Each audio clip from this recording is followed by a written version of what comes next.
Ladies and gentlemen, brothers and sisters, friends, enemies, and comrades, I hope you're doing well wherever you are. This is Kenya Revolutionary for another session. I'll be here for an hour maximum, or maybe less, or maybe more, just depends on how this goes. But I really want to touch on a few things that I feel like we need to talk about because Kenya is heading in not so good place, okay? So we have to talk about these things, okay? We have to discuss these things. Ama namna gani? Okay, karibuni sana, karibuni sana. I'll give you a few minutes, ladies and gentlemen. If this is your first time coming in here, I talk about Kenyan politics and world politics as it relates to Kenya. So if you like that kind of stuff, please join in. Make sure you subscribe, share, like, comment, do all the good stuff, and put that notification bell on so every time I come in, you can always find me here. I'm Namnagani. All right, if you're already subscribed, you know the first order of business is to do what? Hit that like button. So let's get to the topic. My topic today is basically Rigathi Gachagua, William Ruto, Raila Odinga, Uhuru Kenyatta, and Matiangi, and among and others, all these political lunatics that are positioning themselves as our leaders, so-called leaders, or political head of political parties and stuff, the people with the influence who are influencing the politics of the day in Kenya, the day-to-day one. These people are not going to lead us in a good place, okay? They're not. They are not going to lead us in a good place. And I'll tell you why, okay? I'll tell you why these people are not doing that. Now, I want to start with the recent pronouncements by the DP while he was in US. Former DP, let me just say that, okay, Rigathi Gachagua. And what he said was startling for somebody of his position, okay, so-called position. I think he was somewhere in Boston, where he basically said that the Kenyan economy is controlled by the Kikuyu tribe, and that if the Kikuyu tribe do not exist, the Kenyan economy cannot grow. So, again, this guy, like I've always mentioned here before, that this guy is the control opposition. He's the pretender. He's pretending to be opposing Ruto's regime, and is playing a particular part.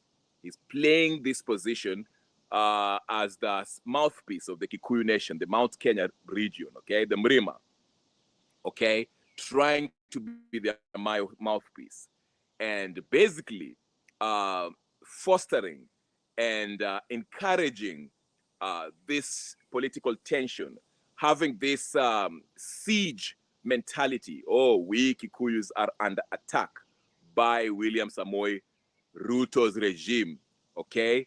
And he's really making it worse for Kikuyus, to be exact, because he shares some sentiments that maybe it will be best if he kept to himself, okay? Shimariam Karibu, I see you, and everybody else who's joining, please make sure you like, share, subscribe, and do all the good stuff, and put the notification on if you haven't already.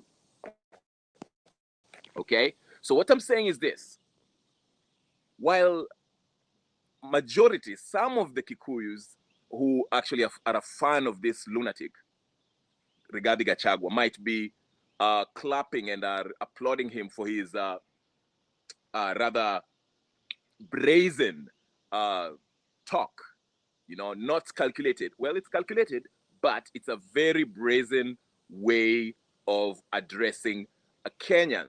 It's not the best thing or in the interest of the Kikuyu people to say what he said, because what he does is actually alienate the Kikuyu people from others, because the more people see, okay, other Kenyans see that Kikuyus are actually welcoming Rigathi Gachagua as their mouthpiece, as their leader, as their so-called de facto Mudamaki, the more they shall start associating these unfortunate pronouncements by Rigathi Gachagua with the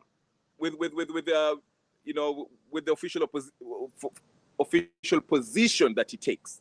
Okay, so when he says that, the Kikuyus are the driving force of the Kenyan economy, that's a very dangerous statement to make. Now, you can play dumb and say, oh, you know what? He has the right to say that. And there's actually truth to that. Because on the surface level, if you actually look at the most successful business people, I'm not saying all of them, but majority of the business people who are successful in Kenya, the millionaires, the billionaires, okay, they happen to be from the Kikuyu tribe. I'm not saying it's just limited to Kikuyus only are the ones who are doing well economically or in business, but I'm saying, you know, a lot of successful businessmen and women happen to be in Kikuyus. Now, some may trace it back to, you know, the era, Kenyatta era, saying that when Kenyatta came in, you know, he stole the land and he told the Kikuyus, Ibeni, Sishikwe, and that's why JM Kariuki came out and said, opposed Kenyatta, saying, hey, listen, this whole idea of stealing land, this land that's supposed to be for all Kenyans and giving it to your friends, you know, sharing it with Kikuyu oligarchs, will come back and bite us. So some people might say that, okay, this wealth by these business people from Mount Kenya stem from that era. But I'm saying, to be fair, the reality is majority of people from Mount Kenya people are entrepreneurs, okay? They're very good business people. They are brave. They go to every part of the country and they start businesses and they're all about their money. That's a fact. There's nothing wrong, okay? Actually, there's nothing there's nothing offensive about that. But what I would like to reiterate here, the danger in someone, okay, the danger of someone of Rigathi Gachagua's stature stating what he stated is that him being somebody who's supposed to be a public figure who speaks in the interest of all Kenyans, as someone who is a former deputy president, but stirring up this evil pot of tribalism by actually making it about the Kikuyu nation, making it about the Mount Kenya people, saying that they're the only ones who are actually successful businessmen and women, and that Kenya cannot conduct its business or develop economically without them. That's a very dangerous statement. And like I said, if this is not countered by level-headed members of Mount Kenya to counter what this guy is saying, then we might find ourselves in a very bad place, because the more we see he's getting more attention from his community while he keeps on saying things that do not bode well with the rest of the country, it will develop to something that we saw post 2007, 2008 elections. You think I'm kidding? Keep on watching. Look at the general ethos, the mood, okay, the zeitgeist, political temperature, political atmosphere in Kenya, okay? The political class are heavily invested in this tribal division, political tribal division. That's their only way of survival, and they're doing everything to stir up this pot. In fact, they are going as far as preparing for a possible civil strife, possible civil war, possible political violence that might be occurring in the future. Given the fact, if you listen to that young man, I keep on forgetting his name, the guy that actually brought to our attention to the Adani deals, okay? I forgot his name. He's based in France somewhere else. He's a, you know, political refugee, whatever you want to call him, okay? Okay? He posted that next week, he will be revealing names of people from the Rift Valley region, politicians and business people, okay? The so-called leaders from there, who have been stockpiling, okay, weapons that they probably got from the RSF, UAE, and other parts of the world stockpiling these weapons in preparation for a possible civil war coming 2027 or even before that. So that's a clear indication that these guys are prepared for some bloodshed. Now, listen to me very carefully. Something very interesting that I actually came across when I was listening to the ex IBC commissioner. I think his name is Oswago. I forgot his first name. Go to my ex timeline, go down there. You can see a snippet that I actually retweeted from somebody else. This Oswago guy gave us the rundown. He was part of the IBC, I think, back in 2008 or something like that. But basically, he mentioned how the government rigs the elections in their favor. Okay? When I say the government, I'm talking about the person in power, how they method they use to win elections. And he gave an example of 1992, when Moi knew that he wasn't doing well, the numbers were not looking good, he was going to lose, given the fact that we had Matiba and Kibaki, and they were really challenging him, the Ford and, Ford Kenya, whatever the case is, okay?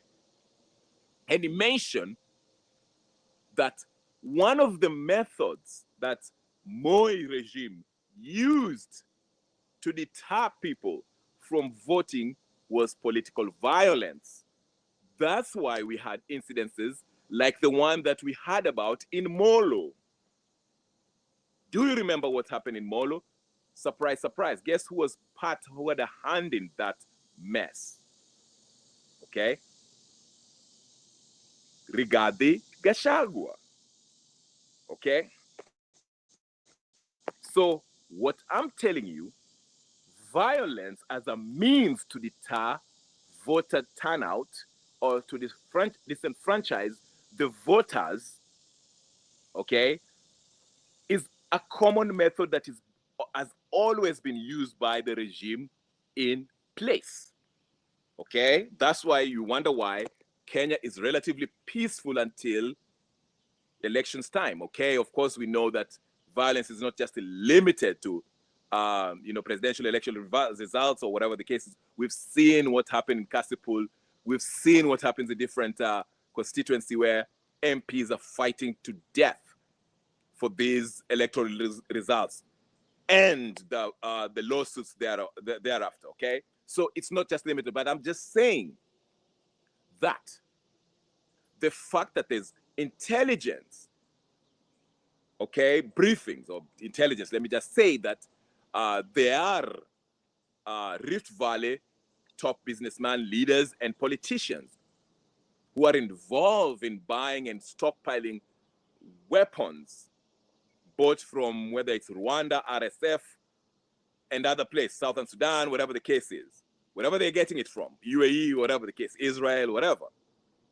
The fact that these guys are getting these weapons, it shows that they're expecting a confrontation, a violent confrontation in 2027, having a clear understanding that there's a possibility that they might lose these elections, and not only losing, they will not cede power. And one good method that always works for them is what? Violence. I've mentioned numerous times here in this channel that, the reason why they always opt for violence is because they try to get your consent through violence. How does that work? Election comes through. We know Ruto loses the elections, okay? Because overwhelmingly people do not want him anymore. Okay, right? But he cooks up the books, cooks up the ballots, the results at the IBC, whether it's in the Neo level or whatever the case is, because Bomas, listen, the presidential elections are supposed to be determined at the polling station, okay? But the person to declare the final results, it will be at the what? At Bomas, by the IBC chairperson, okay? That's the constitutionally mandated individual to do so, who's supposed to declare who won the presidential election, as per the constitution. So guess what? No matter how many this will be the most. I mean, these guys have been telling you openly that they are going to steal these elections. We had the lady from Wajir. We had Oscar Sudi say it. We had numerous individuals from UDA and Mount Kenya politicians saying that they will. Kama ijatosha wataongeza. So why are you expecting something different? You see what I'm saying? But like as I was explaining, this is how they usually get your consent into this whole idea of what Raila is fighting for. A change in the constitution, not through a referendum, but through violence in order to get your consent. And again, I will explain it for the umpteenth time. We go to the elections. We know the sitting president is unpopular and is definitely going to lose. Like we saw in 2007, like we saw in 2017. Okay? We go to the polls.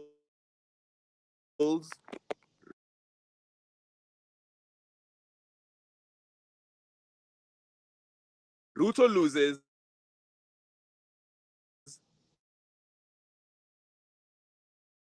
IBC cooks up the books. The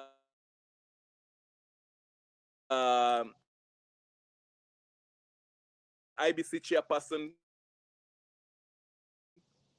comes out and say,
let me tell you something very quickly before I go on. Since cases, my attack has been crazy. Like I couldn't even come to the internet. Like I am getting, like I told you about the hacking and all that stuff.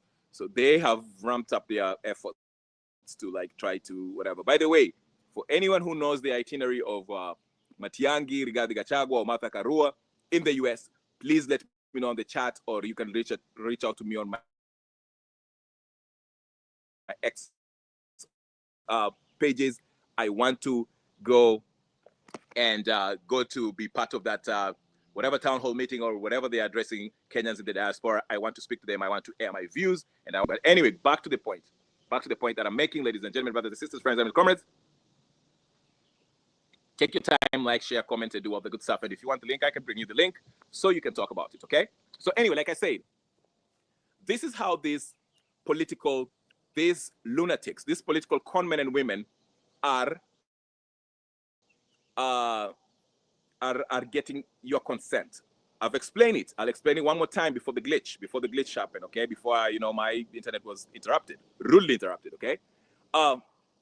These guys use violence to do what? To get your consent. Now you see they're building up an atmosphere for crisis, for the next crisis. The crisis in Kenya, the most common way to create a crisis is always through tribal political tension. I've repeated this, I've said it numerous times, okay? But again, for the sake of the viewers who haven't seen this, I will say it one more time. So you can see, if you look at on Rigathi's end, who is the so-called opposition, who is part of this political class, who is pretending to have this beef with Ruto, he's on the other side pretending to be the opposition. Oh, I was unconstitutionally kicked out of government. I'm the deputy president. Ruto is coming out in attacking the Kikuyus, because the whole point is he knows that the most effective way to mess with people's emotions in Kenya, especially when it comes to politics, you have to politicize this through ethnicity, okay? You have to ethnicize the problem. Politicize this problem through ethnicity. So instead of Gachagua just saying, hey, listen, these guys unconstitutionally impeached me from my position as the deputy president of Kenya, he is making it as we Kikuyus were kicked out of government because Ruto is a what? A tribalist, okay? That way, it ropes in all the Kikuyus and also heighten political and ethnic tensions between the Kikuyu community and any other tribe that is aligned to Ruto's regime.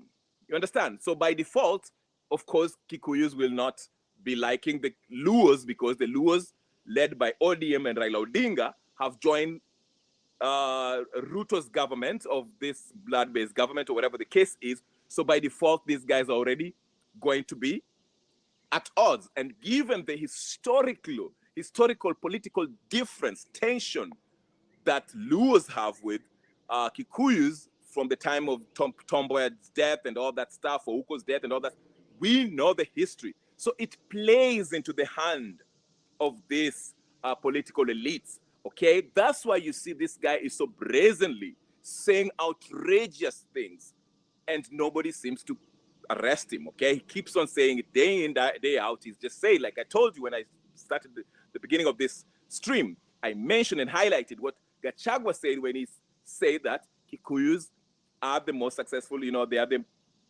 driving force in Kenyan economy, and without them, you cannot have an economy in Kenya. Basically, it's a way of actually, to get other tribes, especially the ones aligned to Ruto's regime, to hate the Kikuyus. That's the whole point, because the whole point is to do what? To create a crisis, okay, that will lead to a civil strife, tension, and possibly violence. As I've explained that, this guy is going to release names of Rift Valley leaders, politicians who have been buying ammunition, stockpiling arms from Sudan and elsewhere else, in contemplation, waiting, knowing that this thing might descend into a tribal, ethnic violence, whether it's in 2027 or before that, okay?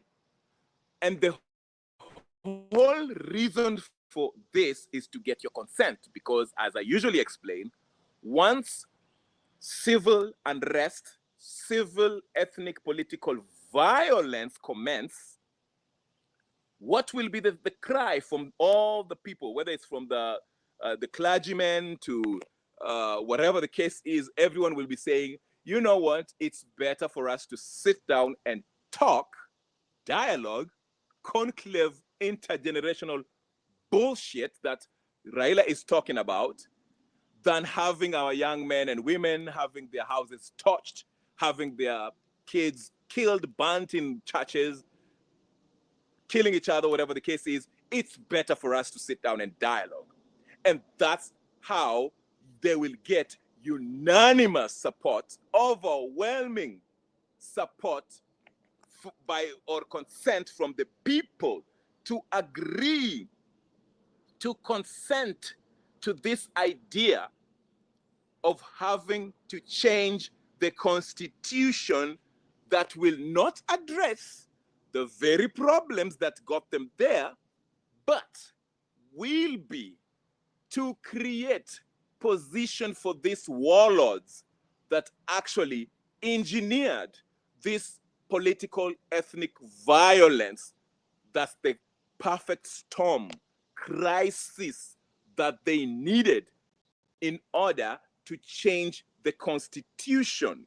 See what I'm saying? That's why Rigathi Gachagua is continuing with his vitriolic nonsense, tribal bullshit that he's continuing. And guess what?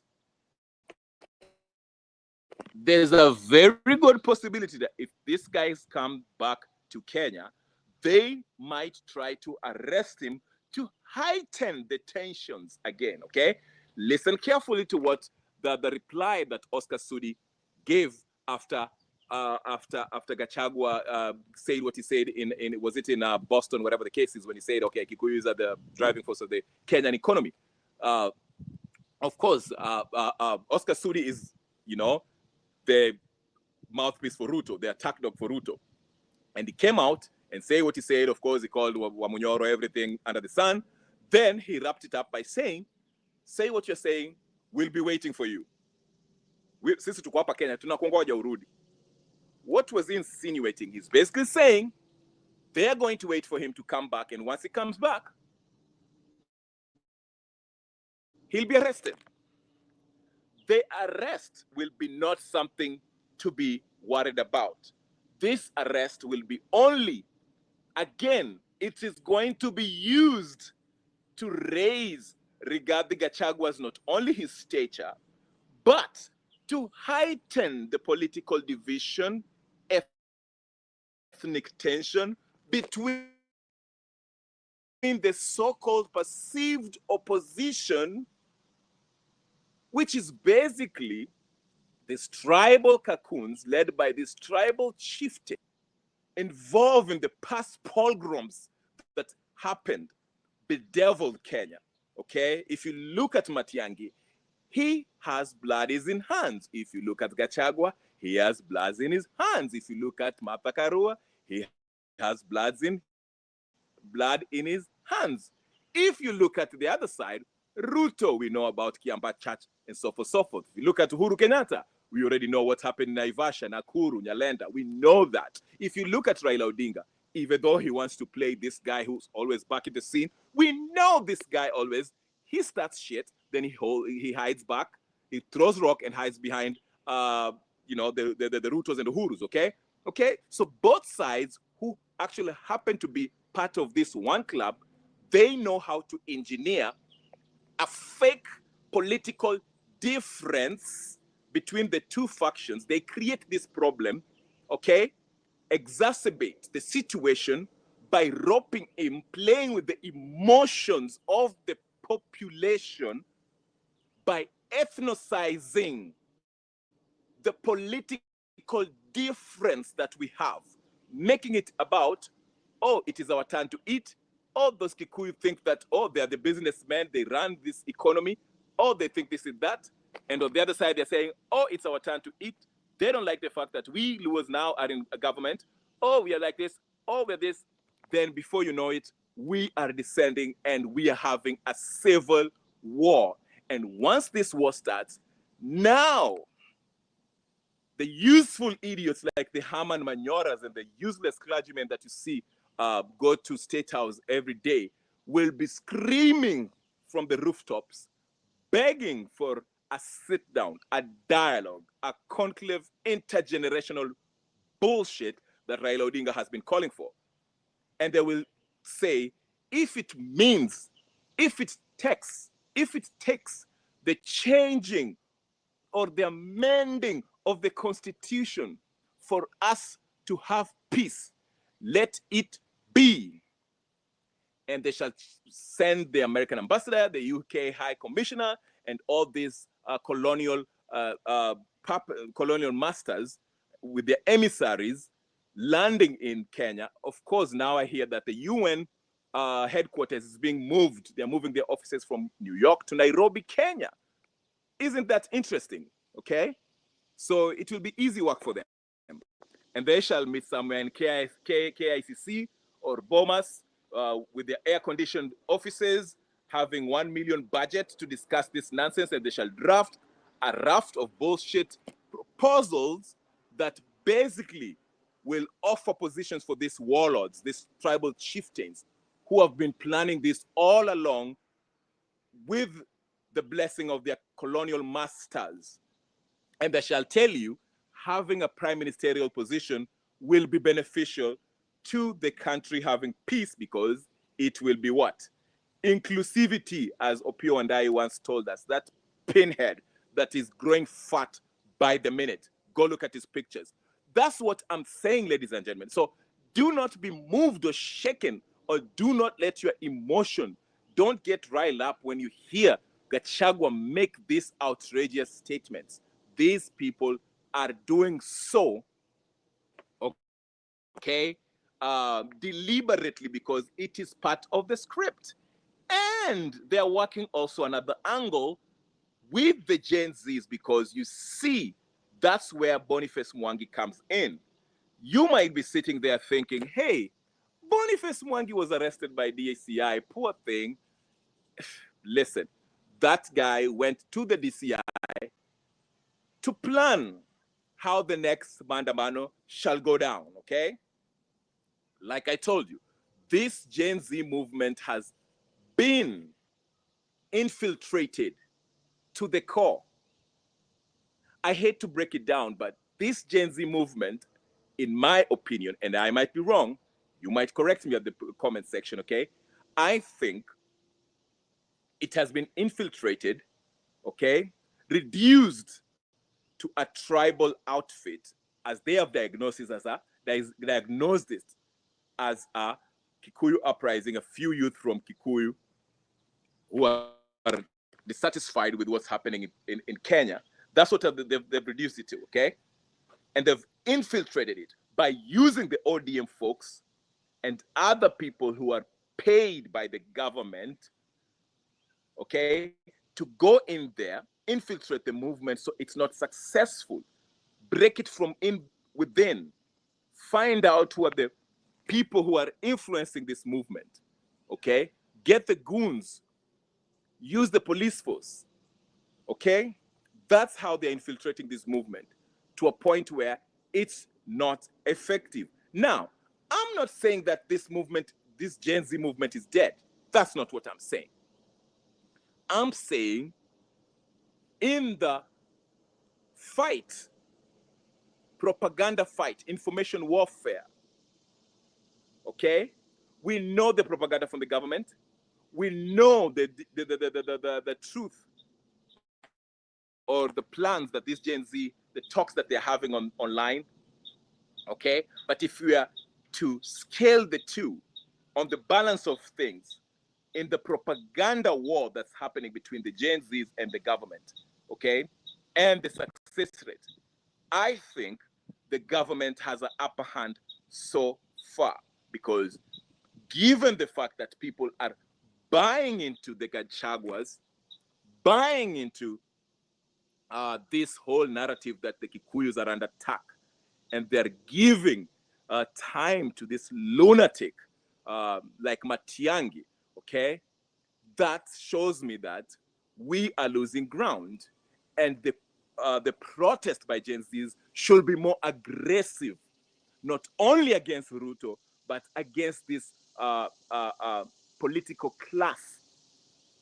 like Matiangi, the Martha Karuas, the Kalonzo Musyokas, okay? This should be made clear. There should be a clear distinction. That's why I told you guys, do not be paying attention to this one-term nonsense, this cousins nonsense, this half-term, whatever the case. This is a bunch of baloney. Don't fall into it. I like what Francis Gaito said in his tweet. He said, in the last Mandamano, the infiltrators, majority of them, probably supporters of Gachagua, were the ones screaming one term that actually blew the cover for the Gen Zs when they were trying to make their way through the Kiambu Road and to CBD. Omuganda, I see you. Karibu sana. Ani na kuona pia. Karibu sana. Nice seeing you guys. Don't usininyime your like. You know the first order of business. You see what I'm saying? That's why I kept on telling you, do not fall into this funny hashtag. One term, all this crap. The only hashtag that should be in place is Occupy State House 2025. Ruto must go. Not only Ruto, but the whole political class. Ruto akishuka mpaka ashuke na kila mtu. He has to go with Rigathi Gachagua. He has to go with Raila Odinga. He has to go with Martha Karua. He has to go with Kalonzo Musyoka. He has to go with Matiangi. He has to go with Wamalo. He has to go with Natembeya. He has to go with all these rotten apples that have been in the headlines in our Kenyan politics. We have to stand strong. That's why I've always been advocating for these young folks to stand up and challenge the nonsense by Gachagua, because this guy is making inroads. He's playing a dangerous game.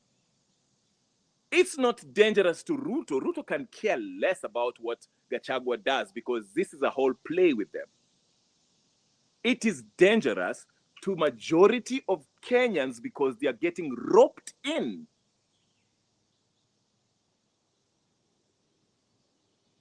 I say Kenyan democracy say don't fear Vita is part of growth. Well, I'm not scared of Vita, but if it can be avoided, I would like to avoid it because I know what Vita means, what comes with civil war, and it's not fun. I mean, if we hadn't learned from Congo, what's happening in Congo right now, I mean, we are forgetting the kind of atrocities that happen in war. It's not fun. Yes, it's part of growth, but it's not fun. This is not like we are going to punch each other. Then after we fight, we have a friendly fight, we shake hands and say, okay, I'm glad that, you won the fight, tuendeni nyumbani. No. I still remember the women that were giving testimonies. Listen to me. This is how evil human can be. When those people at Rift Valley were running away, okay, and it's not their fault. They probably didn't even vote for Kibaki. They sought refuge in the only place that they know they can be safe, which is the house of the Lord, the church. These killers went in and set the church on fire. That's not even the worst part of it. The worst part of it is this. When a child, listen to me, and maybe it hits different when you have a child. I do have one. That's why it hits different. When a child, the heat was so much and the smoke was so much, and they were attempting to leave the church because they were like, you know, I would rather be killed outside, hacked to death by these monsters than sit in that smoky, flaming house, church. When they were attempting to run away because the parents just gave up and they were like, okay, we are dying without child. Some kids attempted to run away from the church because these are not humans. These are demonically possessed individuals who had hate for another community. Picked up these kids, caught them, and threw them back to the flames. You want to go that way? You want to go to war? That's what war does. I'm sorry, I do not want that. I don't care if you are not politically aligned to my position. I don't care if you don't speak the same language as me. I don't care if we are not in the same tribe.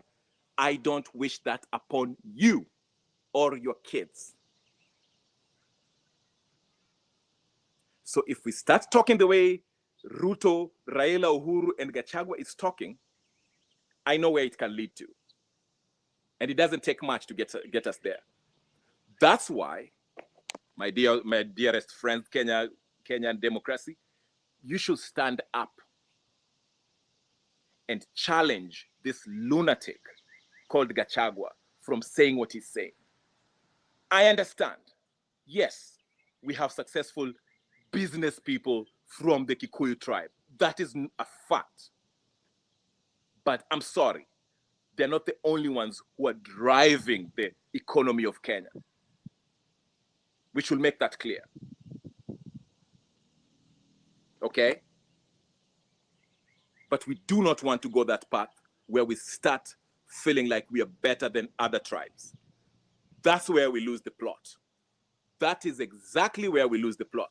Once you start saying, we're the most successful ones, we're the driving force of this economy, without us, this country cannot move. That's where we lose the plot. You understand what I'm saying? And that's what I'm saying. So you can entertain what he's saying and you can, hey, by all means, support him if you want to. It's democracy. But understand the implications of what this man is saying. They're not as innocent. Remember, this guy was involved in that mall of stuff in 1992. But anyway, let me read your comments since you guys have been yapping here. We have postponed this thing for a long, it's either Vita or nothing. I think that's what Gen Z are proving. You can't change Kenya without Vita. That's simple. China fought in 1949, Christmas party in it. We will not get it on a silver plate. Okay. And I respectfully disagree with you. I know it's been postponed, yes. But guess what? It can be averted. That's my point. It can be averted because the people who are actually driving for this civil war in Kenya, they will not be there when this Vita ikianza, they will not be there. They won't be there. Raila will get into his chopper and go to Sudan, Southern Sudan, or go to wherever. Uhuru has a driveway, not a driveway, he has an runway in his backyard. And he has a private jet. Mambo, Kenya ikishika moto ataingia kwa ndege naenda.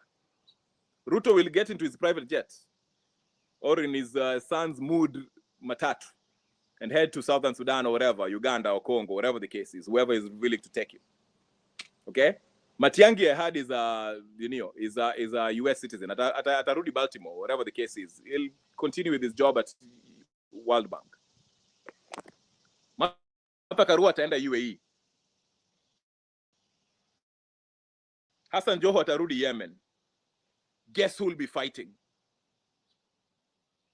Jimmy Wanjigi is a billionaire. He'll go to United Arab Emirates and stay there. He has, I think he has apartments there, or whatever the case.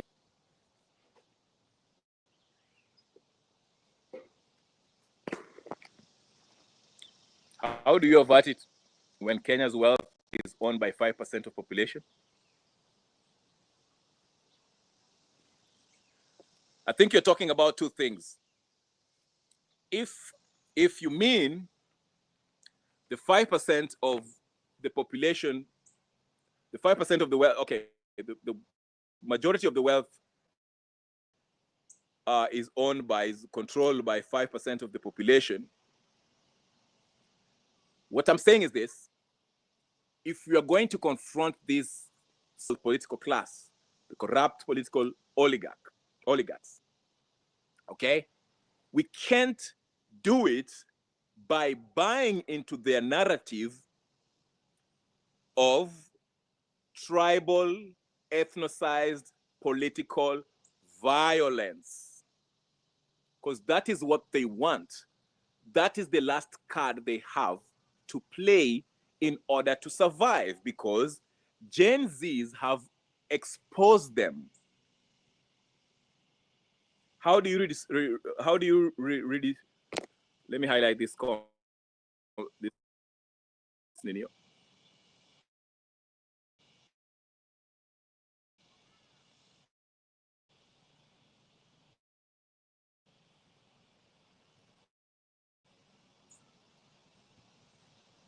Uh,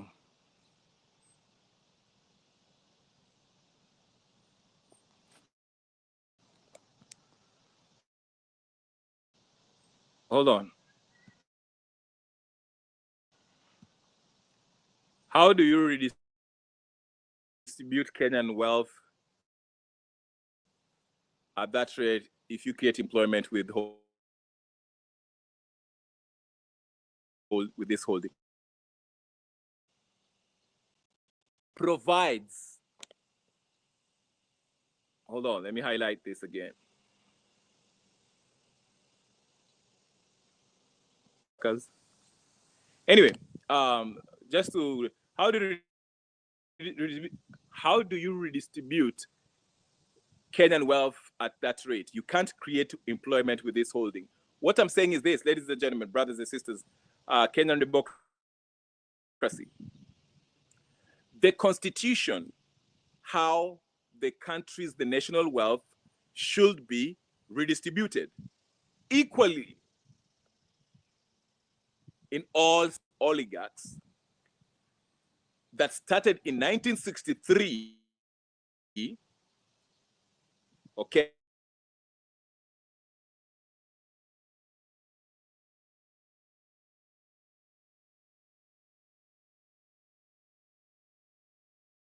If you read your constitution, Kenyan democracy,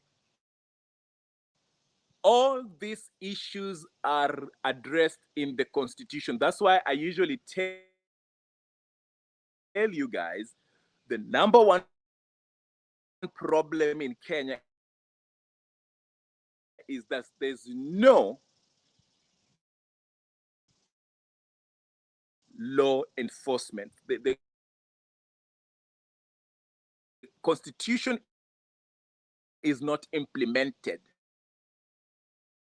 because they know it provides an equitable society. That's why it is, because number one, we don't even vote them in. The only president that was actually voted in was Kibaki in 2002. From there on, we've never elected these leaders. I mean, just if we, all right, let's wealth, whatever, this 5% of the population, how did they amass this wealth? Number one is through the loans that they acquire, that are supposed to be actually helping with the infrastructural challenges we have in order to have an industrialized economy. Okay? But if you're not building industries by the loans that you acquire, and majority of these loans are acquired illegally without our consent, okay? And they go to private banks of these 5% of the population that you're referring to, where comes the problem? The problem is the implementation of, the lack of implementation of the constitution, because the constitution is very clear as to the process of how you should acquire this loan, how you should create this budget, how we should be used, okay? And how we should develop our nation. these so-called representatives, who we've donated this power to, have violated this constitution. And instead of us demanding for this implementation, full implementation of this constitution, and holding accountable these folks who have robbed us, we clap at them. Okay? That's the problem.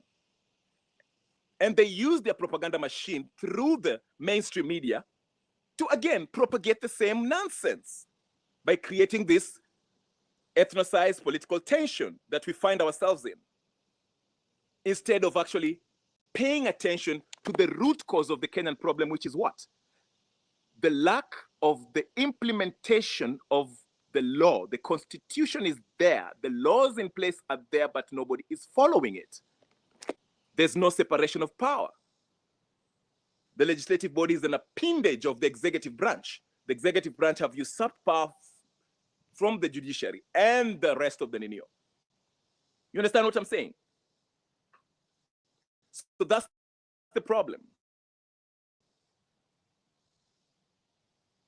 That's why the Gen Zs was simply saying, hey, follow the constitution. Because that is the social contract that we agreed upon as a people, for the people, by the people. But Ruto said no. Same thing with Uhuru Kenyatta. Same thing with Kibaki in his second term. Same thing with Moi in 24 years. Same thing with Uhuru's dad, Kenyatta. What is his name? Jomo. But they present the problem as, oh, ni wale Wajaluo, ni wale Wakikuyu, ni wale Waluya, ni wale Look, just listen to what they're saying. Go pay attention to what Nani is saying. What Ruto, Gachagua, and all these idiots that are running for president. They're not addressing anything. They're not addressing anything. Makelele yao ni one time, sisi Wakikuyu, watu wa Mlima tutashikana na watu wa Kamba na nani Matiangi wa Kisii. On the other side watasema, oh, sisi tutashikana na North Eastern, sisi tutashikana na sijui Wajaluo. Nothing.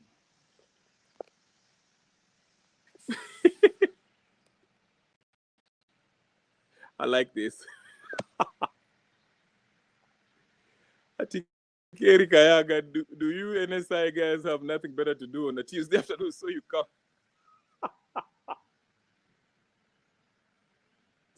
Hi, Deep Navy. I'm not. I see.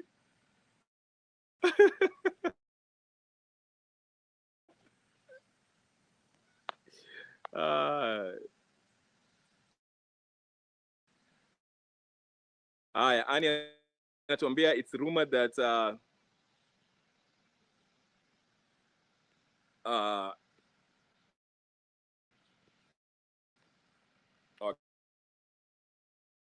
2025, have we come back from that by talking?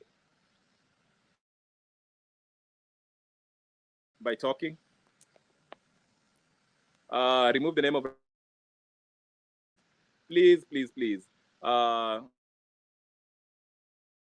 The problem is, listen, the problem is not the Kikuyu community. I'll tell you right now. So that's exactly what if you think the problem is the Kikuyu people, you are living in La La Land, my friend. I'm sorry. The problem is not the Kikuyus. The problem is not the Luos. The problem is not any tribe. Okay, these problems are brought about by individuals that refuse to follow the constitution and steal money from our public coffers, make themselves rich, then they start in order to maintain their stolen loot.